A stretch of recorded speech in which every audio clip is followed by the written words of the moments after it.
नमस्कार.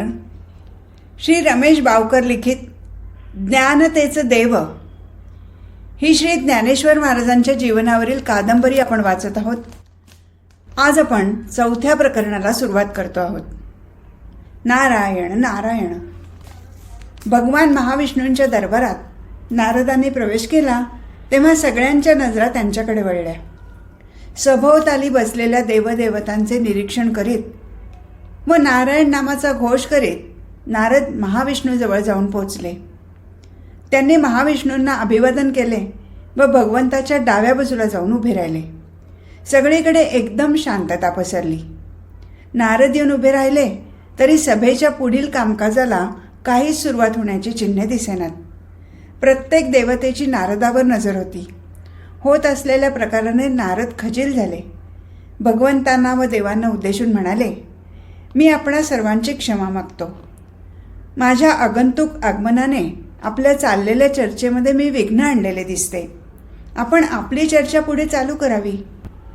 भगवान विष्णू म्हणाले, नाही नारदा, तुझ्या येण्याने कसलेही विघ्न आलेले नाही. उलट तुझी उपस्थिती आजच्या चर्चेला आवश्यकच होती. म्हणूनच तुला येण्याची आम्ही प्रेरणा दिली.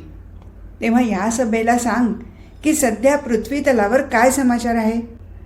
नारद मुनी म्हणाले, अगदी ह्याच विषयावर बोलण्यासाठी मी इकडे आलो आहे. भगवंता, आपण धर्माची सुव्यवस्था लावण्यासाठी धर्माची स्थापना करता व तुमचे अवतार कार्य संपवून तुम्ही परत येता. नंतर समाजातील धुरंधर लोक पुढे त्याची अंमलबजावणी करण्याचे कार्य करतात. त्यामुळे साहजिकच सत्ता आणि ऐश्वर्य त्यांना प्राप्त होते. ज्ञान, सत्ता आणि ऐश्वर्य या तिन्हीचा संगम झाल्याने ते टिकवण्यासाठी हळूहळू त्यांच्या वृत्तीमध्ये फरक पडू लागतो व त्याचे विपरीत परिणाम दिसू लागतात. आणि सध्या पृथ्वीवर त्याचाच अतिरेक चालू आहे. भगवंता, कुरुक्षेत्रावर आपण अर्जुनाला गीता सांगितली.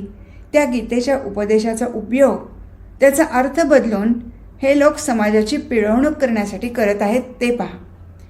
एक जमीनदार त्याच्या शेतात राबणाऱ्या शेतकऱ्यांना अगदी अल्प वेतन देतो.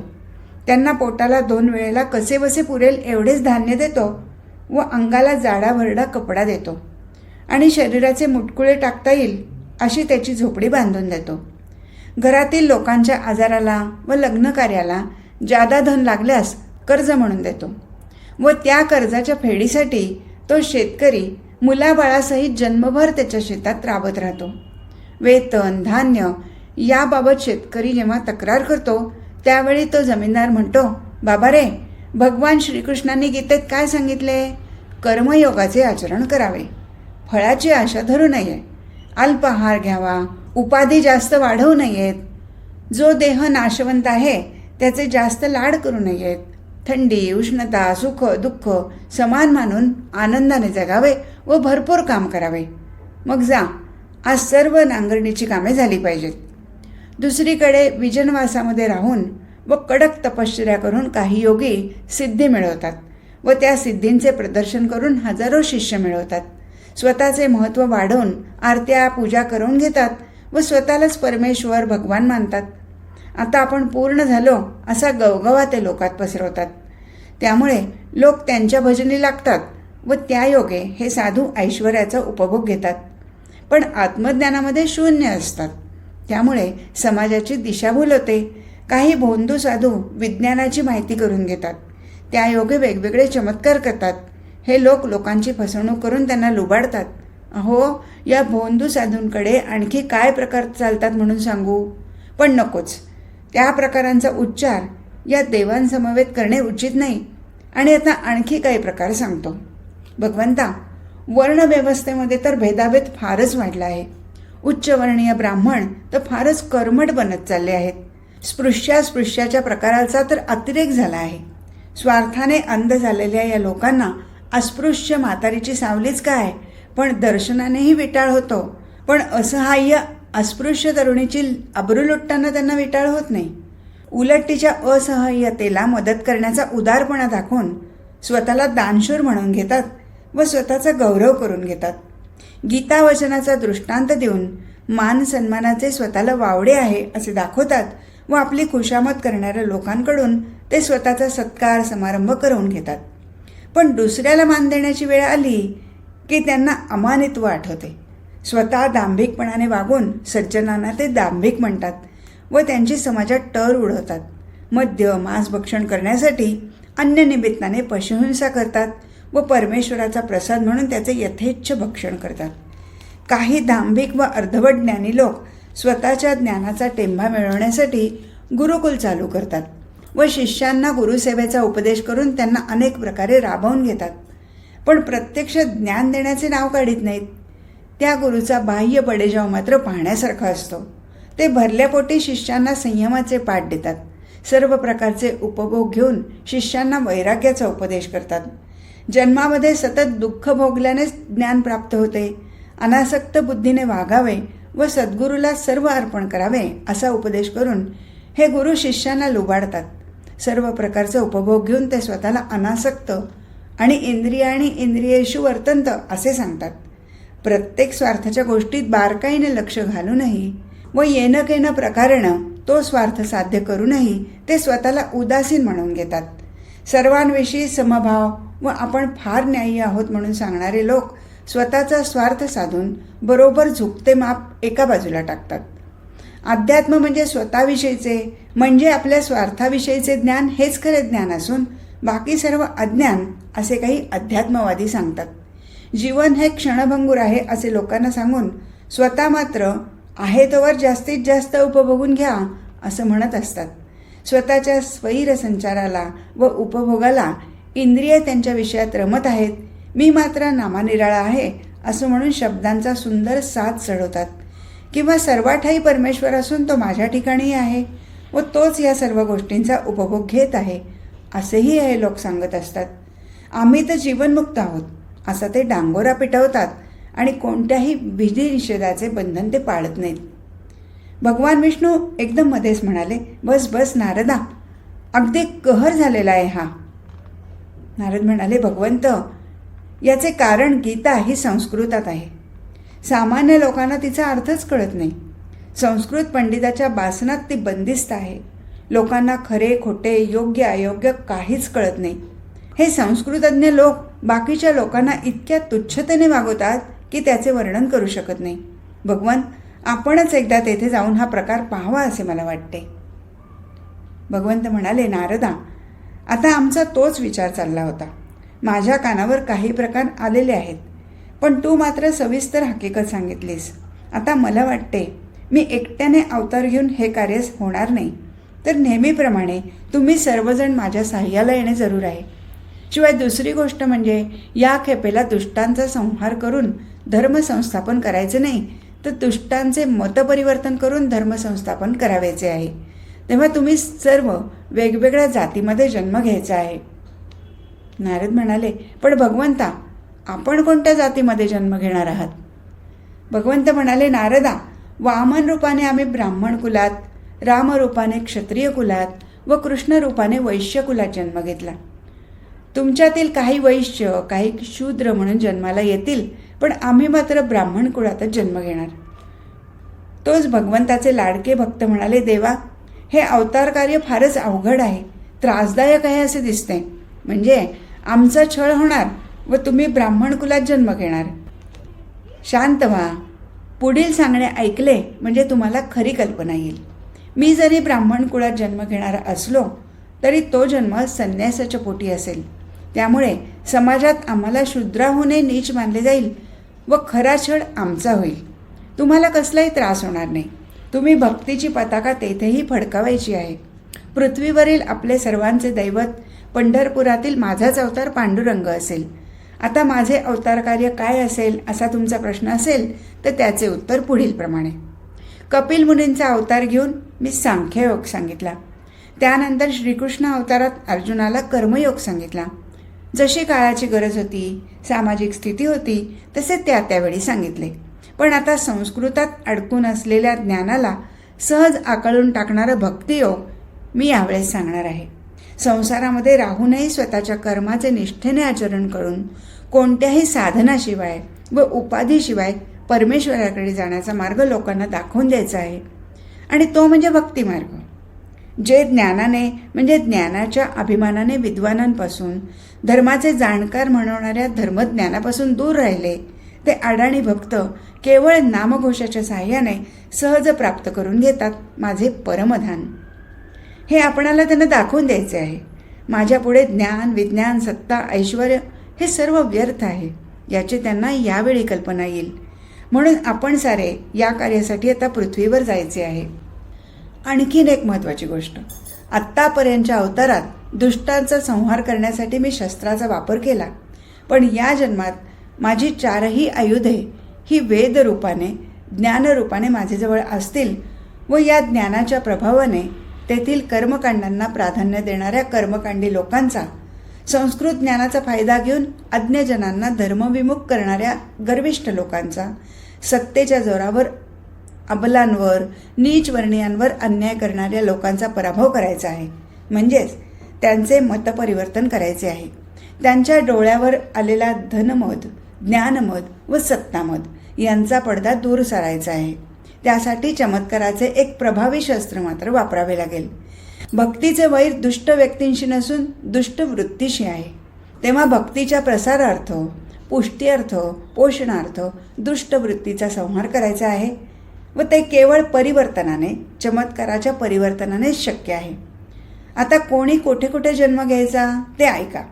श्री शिव हे प्रथम संन्यासाच्या घरी जन्माला येतील, त्यानंतर मी, त्यानंतर ब्रह्मदेव व शेवटी आदिमाया, नंतर भक्तगण हो तुम्ही, असे म्हणून भगवंतांनी सर्व भक्तांना कोणाच्या घरी कोण म्हणून जन्म घ्यायचा ते समजावून सांगितले. शिंपी, सोनार, कुंभार, माळी, ब्राह्मण, महार, मांग, न्हावी सर्व 18 पगड जातीमध्ये भक्तगणांची सोय भगवंतांनी केली आणि सभा संपली. सर्व भक्तगणांना आनंद झाला व सर्व आपापल्या कार्याला लागली, जन्म घेण्याच्या तयारीला लागली. प्रकरण 5. मुलींना बाहेर पाठवायचे नाही अशी प्रथा होती, म्हणून सिद्धोपंतांनी रुक्मिणीसाठी घरी येऊन शिकवणारे गुरुजी ठेवले. ते सकाळचे 4-6 घटका तिचा अभ्यास घेत असत. तिला गुरुजींनी श्रीमद भागवत, महाभारत, रामायण असे वाचून व समजावूनही सांगितले होते. गीतेचे काही श्लोक रोज वाचून दाखवावेत व त्याचे अर्थ तिला सांगावेत असाही त्यांचा परिपाठ होता. रुक्मिणी हा सर्व अभ्यास अगदी मन लावून करत असे, समजावून घेत असे व अनेक शंका ती गुरुजींना तसेच सिद्धोपंतांनाही विचारत असे. एवढेच नव्हे तर ती स्वतः त्याचे चिंतन करून स्वतःचे मतही तयार करत असे. म्हणूनच रामायण व भागवत यांच्या वाचनाने व अभ्यासाने तिने राम व श्रीकृष्ण यांच्यात तुलना केली होती. त्यावरून रुक्मिणी चांगलीच सखोल चिंतन करणारी आहे असे विठ्ठलपंतांना त्यावेळी वाटले होते व तिचे उत्तर ऐकून अचंबा वाटला होता. आता विठ्ठलपंत रुक्मिणीचा विवाह होऊन 4 दिवस झाले. रुक्मिणीची पूजा नेहमीप्रमाणे चालू होती. मोगऱ्याला अजूनही बहर होता. आता एक नवीन प्रकार झाला होता. श्रीकृष्णाच्या पूजेसाठी मोगऱ्याचा 1 हार तयार होत होता, आता 2 होऊ लागले. रुक्मिणीची श्रीकृष्णावरील भक्ती पाहून उमाबाई म्हणत असत, माझ्या रुक्मिणीचे हरण करण्यासाठी श्रीकृष्णच येणार आहे. त्यामुळे रुक्मिणीच्या अंतरंगी श्रीकृष्णाशिवाय अन्य कोणालाही स्थान नव्हते. विठ्ठलपंतांशी विवाह ठरला तेव्हा रुक्मिणीने उमाबाईंना विचारले, आई तू नेहमी म्हणत असतेस ना की माझे हरण करण्यासाठी श्रीकृष्णच येईल म्हणून, मग इकडचे नाव तर वेगळेच आहे. अगं मागे तुला सांगितले होते ना, विठ्ठल म्हणजे श्रीकृष्णच. आणि मग उमाबाईंनी रुसलेल्या रुक्मिणीला शोधायला श्रीकृष्ण दंडकारण्यात कसा आला व तेथेच कसा राहिला ही गोष्ट सांगितली.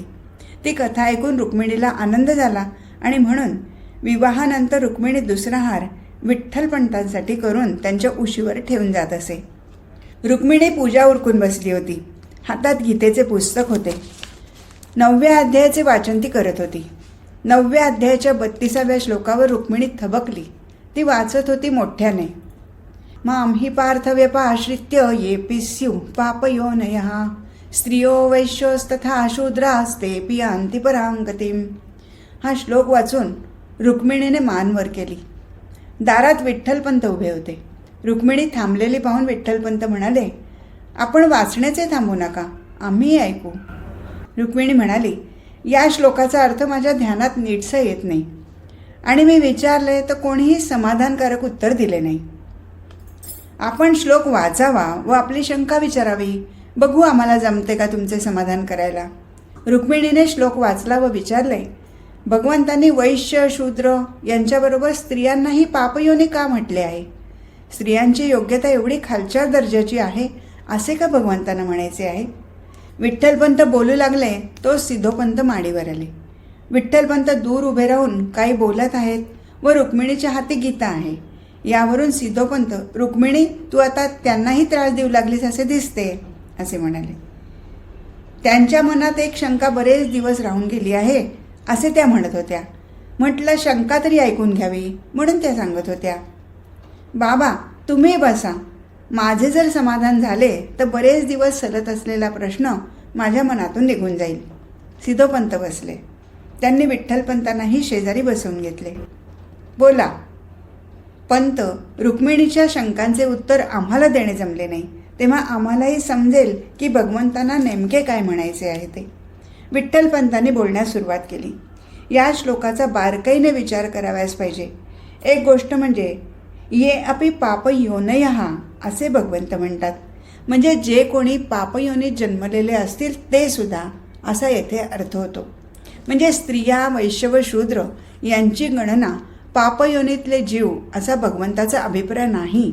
म्हणजे स्त्रिया वैश्य व शूद्र आणि जे कोणी पापयोनीत जन्मलेले असतील असे सुद्धा, पण जे माझा आश्रय घेतात ते पराम गतिम यांती, ते श्रेष्ठ गतीला जातात असा त्याचा अर्थ होतो.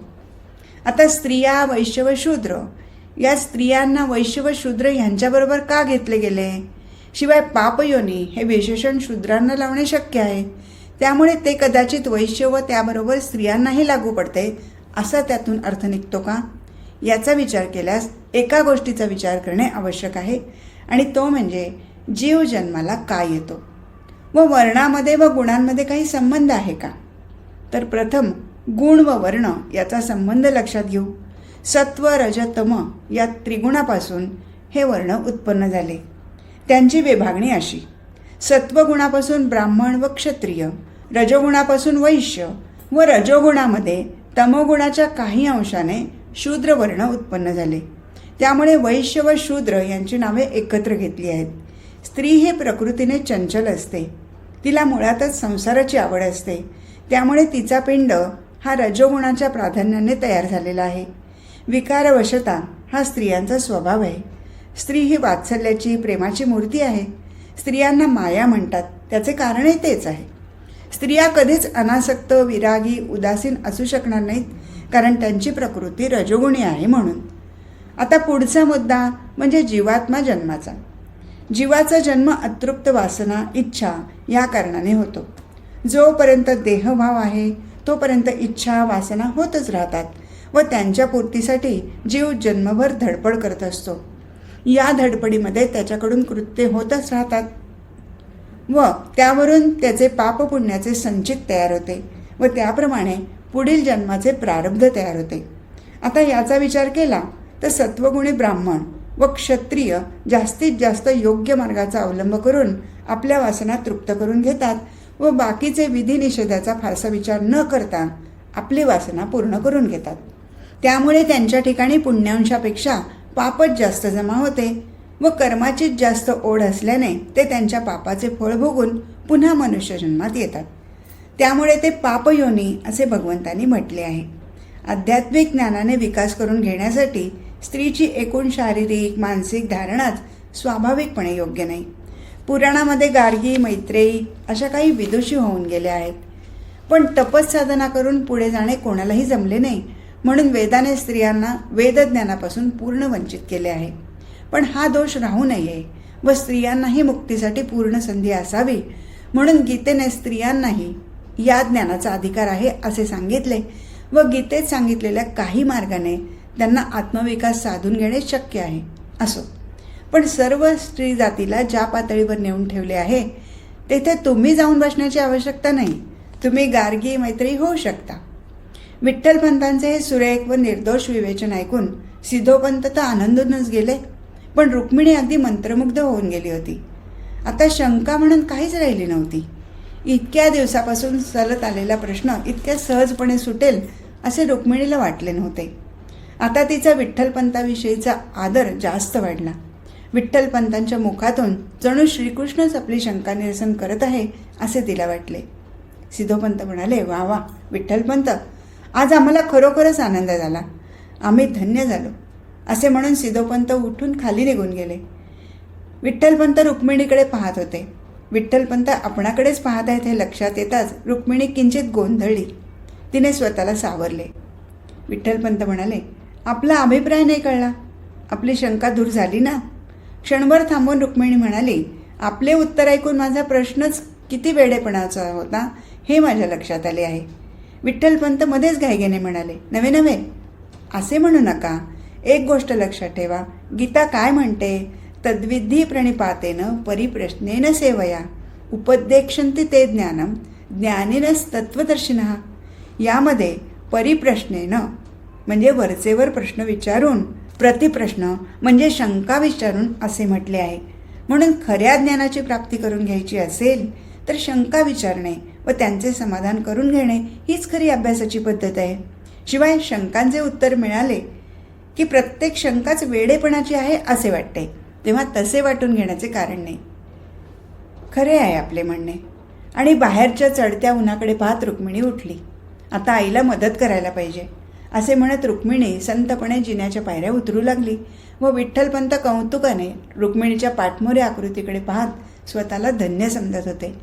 वेळ मिळेल तसा रुक्मिणी विठ्ठलपंत यांचा गीतेचा चर्चाभ्यास चालू होता. दिवस सरत होते. तसा वैशाख संपला, ज्येष्ठ उगवला. विठ्ठलपंतांचे मन काही दिवस रुक्मिणीमध्ये रमले, पण त्यांना पुन्हा आपल्या कर्तव्याची आठवण झाली. तीर्थयात्रा अपुरी राहिली होती. माता पिता वाट पाहत असतील तेव्हा आता निघणे जरूर होते. कोठून सुरुवात करावी याचा विचार विठ्ठलपंत करत होते. तोच त्यांना पंढरीच्या पांडुरंगाची आठवण झाली. त्या द्वारकाधीशाच्या आदेशाप्रमाणेच विवाह झाला आहे, तेव्हा त्याचे दर्शन घ्यावे व पुढे तीर्थयात्रा चालू करावी असा विठ्ठलपंतांनी निश्चय केला व तशी वेळ साधून त्यांनी सिद्धोपंताजवळ गोष्ट काढली. सिद्धोपंतांना विठ्ठलपंतांच्या प्रस्तावाने आनंदच झाला. ते म्हणाले, मग आता विलंब कशाला? आषाढी एकादशीला आपण पंढरपूरला पोहोचू, असेच निघूया. सिद्धोपंतांनी ही गोष्ट घरात कळवली. त्यांनी या बेताला संमती दिली. रुक्मिणीला खूपच आनंद झाला. पंढरीच्या विठ्ठलाचे दर्शन होणार, शिवाय प्रवासातील गंमत आहेच. सिद्धोपंत घराच्या व्यवस्थेला लागले. एका मासासाठी जवळजवळ घर बंद राहणार आहे, तेव्हा सर्व सोयी नीट होणे जरूर आहे. कोंबडा आरवला आणि बैलगाड्या अलंकापुरीच्या बाहेर पडल्या. गाव वेस ओलांडून गाड्या जेव्हा जरा सपाटीवर आल्या तेव्हा पूर्वेच्या डोंगर टेकड्यामागे रक्तिबा पसरू लागला होता. विठ्ठलपंतांचा उषादेवीच्या स्तवनाचा प्रघात आहे व ती वेळ आता आली आहे याची जाणीव होऊन सिद्धोपंतांनी गाड्या थांबवल्या. सिद्धोपंत विठ्ठलपंतांना म्हणाले, विठ्ठलपंत, रोज तुम्ही उषा सुक्ताने उषादेवीचे स्तवन करता. आत्तापर्यंत आम्हाला ते ऐकता आले नाही. आज आम्ही सर्व आहोत. आता वेळही तीच आलेली आहे, तेव्हा आपण उषादेवीचे स्तवन करावे म्हणजे आम्हालाही ऐकाव्यास मिळेल. विठ्ठलपंत पूर्वेकडे तोंड करून उभे राहिले व बाकीचे त्यांच्याजवळ उभे राहून त्यांचे स्तवन ऐकू लागले. सर्वा भूमी जनास दे उठवणी विश्वची देवी उषा, क्षत्रियानी करा पराक्रम तसे सृष्टीवरी शासना, उद्योगा करुणी विपुल मिळवा वैश्या विविधा धना, शूद्रांनी परिचारिकांनी यजना यज्ञासही ब्राह्मणा. विठ्ठलपंतांनी वरील अर्थाची संस्कृत ऋचा म्हणून तिचा अर्थ स्पष्ट केला. सर्वांना तो फारच आवडला.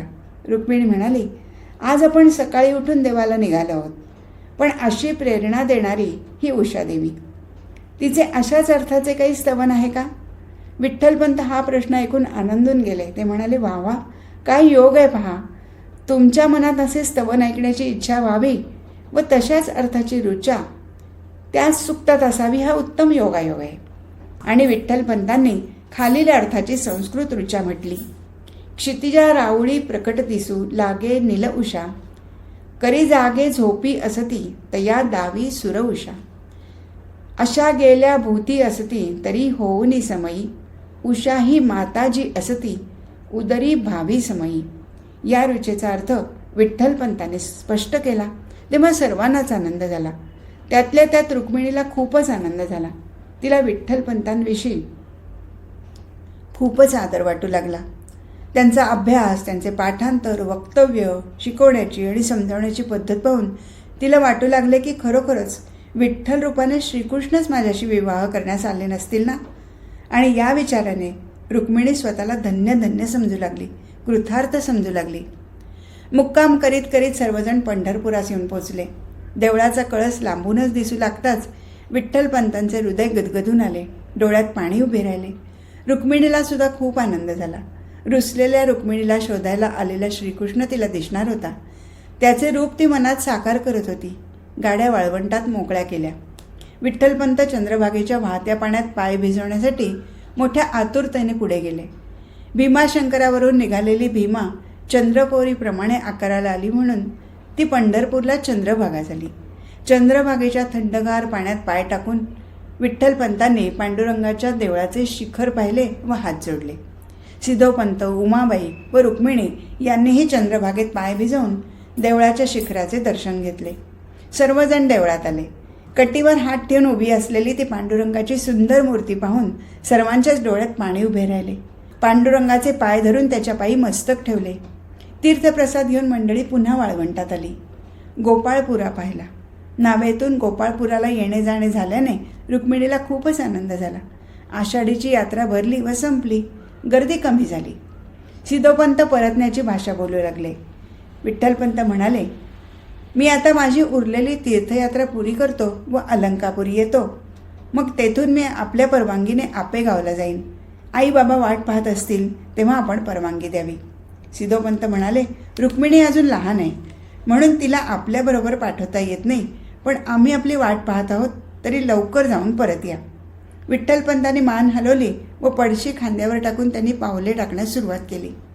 विठ्ठलपंतांची मूर्ती दिसेनाशी होईपर्यंत रुक्मिणी त्यांच्या पाठमोऱ्या आकृतीकडे पाहत होती.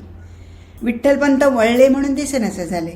का डोळ्यात उभ्या राहिलेल्या गंगा यमुनाच्या संगमाने त्यांना सामावून घेतले हे रुक्मिणीला कळले नाही. डोळ्याला पदर लावून तिने दिलेला हुंदका उमाबाईंनी व सिद्धोपंतांनी ऐकला तेव्हा ते भानावर आले. उमाबाईंनी रुक्मिणीला जवळ ओढले आणि रुक्मिणीने उमाबाईंच्या कुशीत शिरून जड झालेले हृदय मोकळे करून घेतले. परतीसाठी अलंकापुरीच्या गाड्या चालू लागल्या. आज इथेच थांबू. हरिओम.